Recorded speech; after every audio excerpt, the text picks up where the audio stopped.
د نن ورځې مهم خبر له طالبانو د مبین ګیله د خدای لپاره اخر به څه کوم تجارت ته مې هم نه پرېږدئ. سلام ستړي مشئ وخت مو په خیر په مو کړئ د نن ورځې مهم خبر ته دوستانو پوره حاله سره ویډیو کې وګوره. که چیرې مو زموږ یوټیوب چینل نه وي سبسکرایب کړی نو په درنه سره افغان نیوز یوټیوب چینل سبسکرایب کړئ.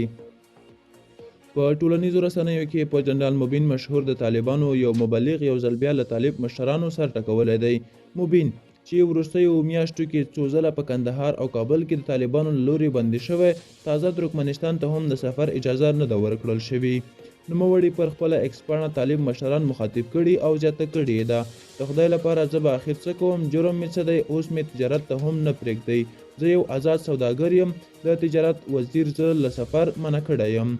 مبین ظاهرا په کوم سوداګریز نندارتون کې د ګډون لپاره له نورو سوداګرو سره د ترکمنستان اشقاباد ښار ته روان و چې له 320 تنو څخه یوازې ده ته د تګ اجازه نه ده ورکړل شوې. د طالبانو دغه مبلغ ویلي چې د شرکت تجارت ټولې چارې قانوني دي او مراحل یې هم طی کړي، خو بیا هم فعالیت ته نه پرېښودل کېږي. دوستانو دا اوس د نن ورځې چمتو کلی خبر. که غواړئ نو تازه او مهم خبرونه ترلاسه کړئ نو همدا اوس زموږ یوټیوب چینل سبسکرایب کړئ. تر بیا ښې چارې، ښه وخت.